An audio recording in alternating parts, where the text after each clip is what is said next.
Bismillahirrahmanirrahim. Wa yajibu sareng wajib fi haqqihi ta'ala dina hakna Allah ta'ala naon kaunuhu qadiron, sifat kaunuhu qadiron. Kaunuhu ari ayana Allah qadiron eta anu kawasa. Wadidduhu sareng ari lalawanana sifat kaunuhu qadiron kaunuhu ajizan eta sifat kaunuhu ajizan. Kaunuhu ari ayana Allah ajizan eta anu apes.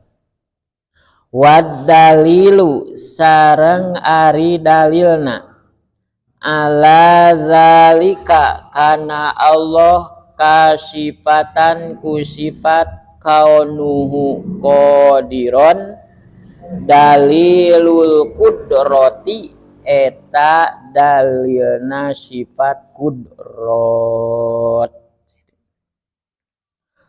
Salajengna sifat anu wajib di Gusti Allah anu nomer ka-14 nyaeta kaunuhu qadiron.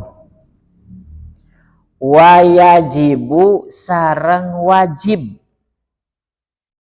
pihaqqihi ta'ala dina hakna Allah ta'ala. Mung dina kecap wajib aya wajib ceuk fikih, aya wajib ceuk tauhid.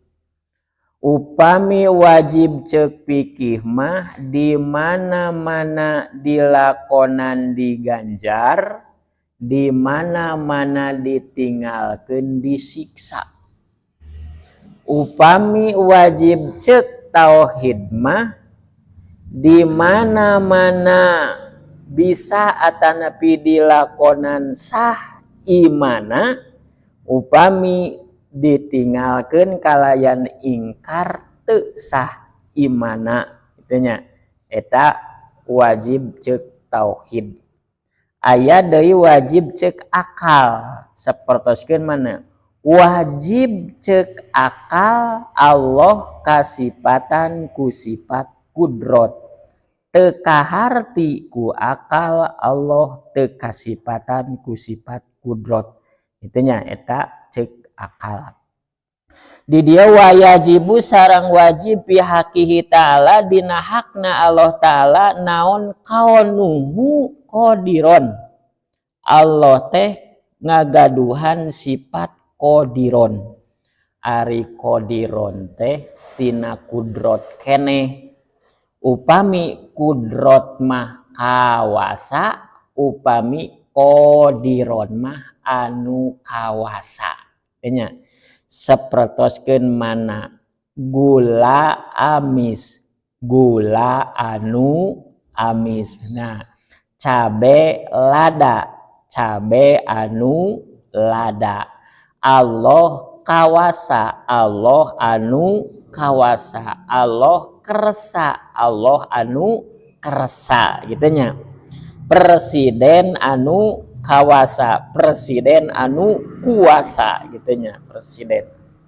Nah, dina nomor ka-14 Allah teh ngagaduhan sifat qadiron anu kawasa. Upami ku kecap anu kawasa moal aya deui anu ngaluhuran, moal aya deui anu nguasaan. Kanu kawasa buktosna Allah Subhanahu wa taala, moal aya deui ngaluhuran kakawasaan Allah Subhanahu wa taala. Nya enten Allah teh anu kawasa. Upami anu kawasa mah nyeepkeun ka sakabeh sanes kanten gitunya, moal aya deui saluhureun ya Allah Subhanahu wa taala anu kawasa. Salajengna wadiduhu sareng ari lalawanana kaunuhu qadiron kaunuhu eta ayana Allah ajizan eta anu apes. Jadi lalawanana anu kawasa anu apes gitunya. Lalawanana mampu anu teu mampu. Tah lalawanana Allah kawasa naon apes. Wajib Allah kasipatan ku sifat kaunuhu qadiron. Mustahil Allah kasipatan ku sifat kaunuhu ajizan. Kade upami disebatkeun mustahil teh berarti barang anu moal bukti. Moal piayeun mustahil. Tak berarti disebatkeun mustahil mah tos moal piayeun.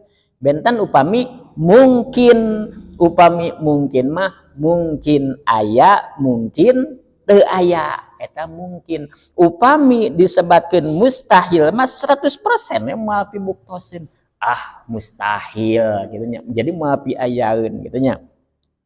Jadi wadiduhu kaunuhu azizan lalawanana sifat kaunuhu qadiron azizan mustahil Allah apes gitunya. Mustahil Allah apes. Naon kitu? Nyalamun Allah apes mah berarti Allah moal mampu nyiptakeun sanes kanten anu parantos aya anu parantos bukti buktosna langit bumi sareng isi-isina gitunya. Jadi mustahil Allah apes. Wadalilu sareng ari dalilna mana cenah kateranganana. Tapi dalilna bahwa Allah kasipatan ku sifat kaunuhu qadiron.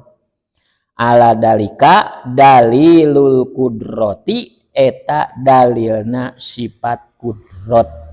Anu nuduhkeun bahwa Allah teh kawasa, Allah teh anu kawasa nyaeta sakumaha pidawuh Allah dina Al-Qur'an dalil nakli innallaha ala kulli syai'in qadir. Innallaha sayaktosna Gusti Allah ala kulli syai'in kana saban-saban perkara kana sakabeh perkara qadirun eta anu kawasa. Jadi Allah mah kana sanes kanten perkara kawasa. Kawasana kumaha? Kawasa ngayakeunana gitunya. Geus aya kawasa ngateu aya keunana. Tias Allah mah dibulak-balik kawasa keur Allah balhalin sadayana. Ari urang mah terkadang gitunya. Terkadang saprotoskeun lamun nyieun kapal. Nyieun kapal mah terkadang nu nyieun hulu nama, nu nyieun hulu saurna teu bisaeun nyieun buntut nama cenanya. Nu nyieun buntutna saurna teu bisaeun cenah naonana mah nyieun jangjang nama gitunya. Tapi Allah mah sanes kantenna ala kulli syai'in kana sakabeh perkara gitunya. Ari urang mah bisa ngomean motor, teu bisa ngomean kareta api mah gitunya. Bisa ngomean kareta api, kadang teu bisa ngomean eta mah setu mah atau nepi ngomean kapal mah. Berarti urang mah teu kawasa. Apes urang mah. Jadi terbatas kemampuanana gitunya, terbatas ilmuna. Ari Allah mah wah kana sanes kanten ala kulli syai'in qadir gitunya. Kawasa we Allah Subhanahu wa taala. Tina aya jadi teu aya, tina teu aya jadi aya. Barijeng sakumaha saur ti payun Allah mah upami bade ngadamel hiji masalah teh, upami hiji perkara teh teu riweuh tuh katawisna kata teu riweuh. Ari urang mah rek ngadamel bumi, wah meuli bata, meuli semen batu, meser keusikna, meser kentengna, meser kaina, ari Allah mah henteu. Cirina kawasa Allah rek nyiptakeun hiji perkara, idza aradallahu syai'an, di mana-mana Allah ngamaksad kana hiji perkara, aradallahu syai'an ayyakula, cekap nyarioskeun Allah mah kun payakun. Kun kudu bukti anjeun gunung, payakunu bukti gunung. Kun anjeun kudu bukti manusia, payakunu bukti manusia. Kun kudu bukti anjeun sasatoan, payakunu bukti sasatoan. Urang mah eta mah Allah mah kawasa. Kitu nya.